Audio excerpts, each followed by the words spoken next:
ሰላም እንዴት ናችሁ? በዛሬው የፈትል ሀሳቦች ፖስት የምንዳስሰው አለን ዋትስ በሰልፍ ቶክ ወይም የራስ ከራስ ወግ ዙሪያ ያለው እይታ ምን እንደሚመስል እና በተያያዥም ምን ብንረዳ እንደሚመክር ይሆናል። እነሆ። ለትንሽ ጊዜ በጸጥታ ብንቀመጥና በሀሳባችን የሚመላለሰውን ልብ ብንል አጀብ የሚያሰኝ ነገር እናስተውላለን ይለናል አለን ዋትስ። በሂደቱ ራሳችን ከራሳችን ጋር ምን ያህል ማብቂያ በሌለው የሀተታ ጅረት ወሬና ሹክሹክታ እንደሚጠመድ በቀላሉ መረዳት እንችላለን። መቼም አይቆምም። አሁን ይህን በምታዳምጡበት ሰዓት እንኳ ምናልባት በምናገረው ነገር ላይ አስተያየት የሚሰጥ፣ የሚስማማ አሊያም የሚቃወም፣ ቀጥሎ ወደ ምን አይነት ድምዳሜ እንደምትደርሱ የሚያሰላስል፣ ነገሩን በትክክል መረዳታችንን የሚመዝን፣ ምናልባትም እየሰማ ግን በዛው ቅጽበት ደግሞ ራሱ በራሱ እያወራ እንደሆነ የሚረዳ ሐሳብ በአእምሮአችን መመላለሱ አይቀርም። ይህ የውስጥ ለውስጥ ውይይት ወይም ፈረንጆቹ ኢንተርናል ዳያሎግ የሚሉት የሌለ ቢመስልም የማያቋርጥ፣ ልዝብ ቢመስልም ሰርጎ ገብ ስለሆነ ብዙዎቻችን እንዳለም ትዝ አይለን። ይህ ሹክሹክታ አንድ የሆነ ሰው ሲጠቁመን ብቻ እንደምናስታውሰው የማቀዝቀዣ ወይም የፍሪጅ ህምህምታ ነው። ይህን የራስ ከራስ ወግ አንዴ ማስተዋል ከጀመርን በኋላ ግን ለምን እንደማይቆም ግርምትን መፍጠሩ አይቀሬ ነው። ለምን ይሆን አእምሮዬ በዚህ የራስ ከራስ ወግ የሚጠመደው? ማንስ ነው ከማን ጋር የሚያወራው? ውስጤ ከራሱ ጋር ከሆነ የሚነጋገረው ማን ነው ተናጋሪው? ሰሚውስ የትኛው ነው? ጎበዝ ሁለት ነን እንዴ? ሁለት ከሆነ ደግሞ የምር ይሄ እኔ የምለው የትኛው ነው? እኔ አውሪው ነኝ ወይስ አድማጩ?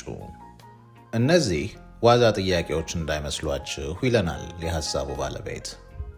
ምክንያቱም ማንነታችንንና ንቃተ ህሊናችንን በተመለከተ ምናልባትም እነዚህ በዋነኛነት መጠየቅ ከሚገባንና አስፈላጊ ከሆኑ ጥያቄዎች መሃል ናቸው። ምክንያቱም ይህ የውስጥ ለውስጥ ውይይት፣ ይህ የማያቋርጥ የአእምሮ ጭውውት እንደ ሰው ልጆች በአመዛኙ በሕይወታችን ከምናስተናግዳቸው ብዙ ችግሮች ጀርባ ካሉ ምክንያቶች መሰረታዊው ስለሆነ ነው። ተያይዞም ይህ የራስ ከራስ ወግ ጭንቀትን፣ ጸጸትን እና አብዛኛው የስነ ልቦና ህመማችንን የምንፈጥርበት ዋነኛ መንገድ በመሆኑ ነው። ይህን ችላ በማለት ግን ብዙዎቻችን የእኛነታችን ትርጉም የሚያጠነጥነው በዚህ ሹክሹክታ ዙሪያ እንደሆነ ይሰማናል። አለን ዋትስ በቅድሚያ ይህ የውስጥ ሹክሹክታ ምን እየሰራ እንደሆነ በመመርመር እንድንጀምር ይመክራል። በትኩረት ካስተዋል ነው ይህ ድምፅ ብዙ ነገሮችን እየሰራ መሆኑን ልብ ማለት እንችላለን። በመጀመሪያ ደረጃ ይህ የራስ ከራስ ወግ ይተርካል፣ እየሆነ ያለውን ነገር ይተነትናል። እዚህ ተቀምጬ ይህን እየሰማሁ ነው። ይሄ ሰው ቀጥሎ ምን ይል ይሆን?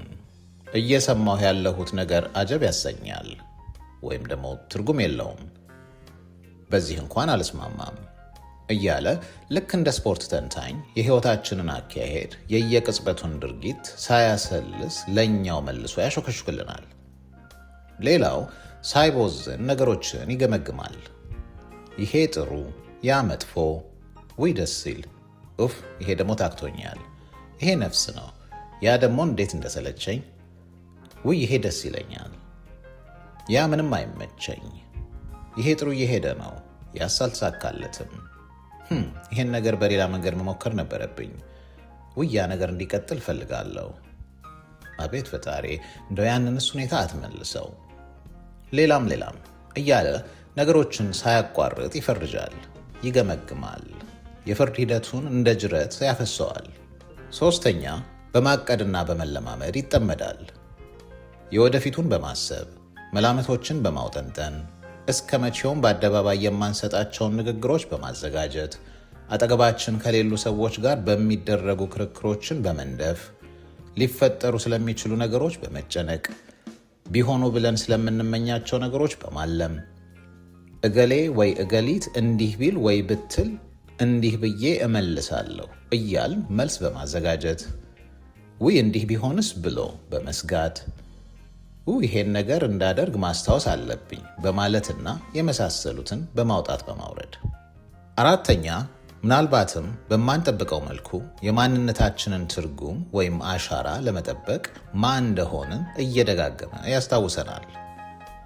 ለራሳችን የምናወራለትን የማንነት ትርክት በአንክሮ በመድገም ከዚህ ቀደም ምን እንደገጠመን ደጋግሞ በማስታወስ ስለ ነገሮች ያለንን እይታና እምነት በማጽናት የምንወድና የማንወደውን ነገር ሳይሰለች በማስታወስ ፍርሃቶቻችንን እንዲሁም ተስፋችንን ለመጠበቅ በመፍጨርጨር እኔ እንዲህ ነኝ፣ እኔ በፍጹም እንዲህ አላረግም እና የመሳሰሉትን ጨምሮ ብዙ ይለናል።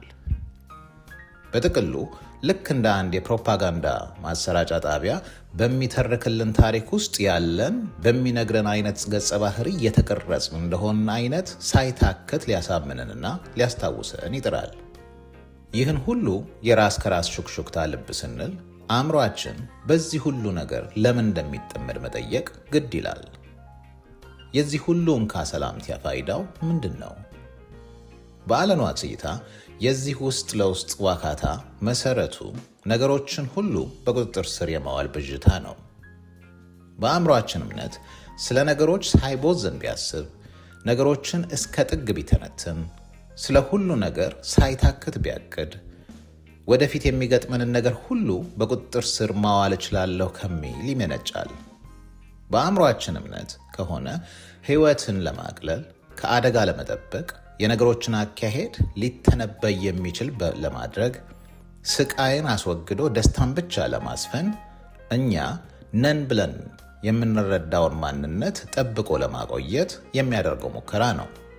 አእምሮ ራሱን እንደ ራስ ገዛ አካል ሊጠብቀን እንደሚችል ተከላካይ አድርጎ ይወስዳል።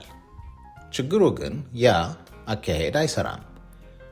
ይህ ሁሉ ሐሳብ፣ ይህ ሁሉ ጭንቀት፣ ይህ ሁሉ ዕቅድና ትንታኔ እንዲሁም ልምምድ በሕይወት ላይ የበላይነትን አያጎናጽፈንም። ሕይወት እንደተለመደውና እንደ ሁኔታው አንዳንዴ ባልገመትነውና ባልጠበቅነው መንገድ መሄዱን ይቀጥላል። ያላሰብናቸው ነገሮች ከመሆን አያቆሙም።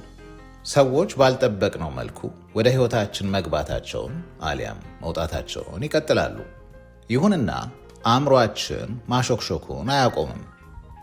እንደው ትንሽ ካለፈው የበለጠ ቢያስብ፣ ጠንክሮ ቢሞክር፣ አብዝቶ ቢጨነቅ፣ ዘርዝሮ ቢያቅድ፣ ምናልባት ሁሉን የሕይወትን ፍሰት ሙሉ ለሙሉ በቁጥጥሬ ስር አውላለሁ ብሎ በሐሳብ መባዘኑን ይቀጥላል።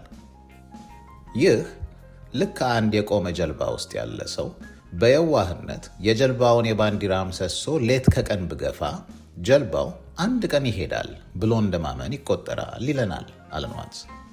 ይህ የዋህ ከጀልባው ውጭ ሳይሆን እዛው ጀልባ ውስጥ እንዳለ እና ውስጡ ሆኖ የሚያባክነው ኃይል በሙሉ ጀልባውን አንዲት ስንዝር እንኳ ፈቅ እንደማያደርገው እስኪረዳ ድረስ ትርፉ መታከት ነው። በተመሳሳይ መልኩ አእምሮም ራሱ ሕይወት ውስጥ ሆኖ ግን ልክ ከሕይወት ባሻገር ሆኖ እንዳለ አይነት የሕይወትን ፍሰት ለመቆጣጠር መሞከሩ ፍጹም አላስፈላጊ ሆኖ እናገኘዋለን። ይህ ማለት ግን አእምሮአችን መሰረታዊ የሆኑ ሐሳብ የማንሸራሸርን፣ ችግር የመፍታትን፣ የማቀድን፣ ውሳኔዎች የመመዘንንና የመሳሰሉ ለሕይወት ሂደታችን አስፈላጊ በሆነ መልኩ እና መጠን አይከውን ማለት አይደለም። ችግሩ አእምሮአችን ይህን አስፈላጊና ውስን የሐሳብ ፍሰት ወደ አላስፈላጊና ቅጥ የለሽ ሹክሹክታ ሲለጥጠው ነቅተን ካልመለስ ነውና አውቀን ተው ካላልነው ለራሱ የማይወጣው አዙሪት ውስጥ ገብቶ እኛንም እረፍት እንዳያሳጣን አለን ዋትስ በአጽንኦት ያሳስበናል። የራስ ከራስ ወግን በተመለከተ የማጋራችሁ ሐሳብ እዚህ ላይ አበቃ። በቀጣዩ ፖስት ሌላ ርዕስ ይዤላችሁ እስክቀርብ ሰላም ሁኑልኝ።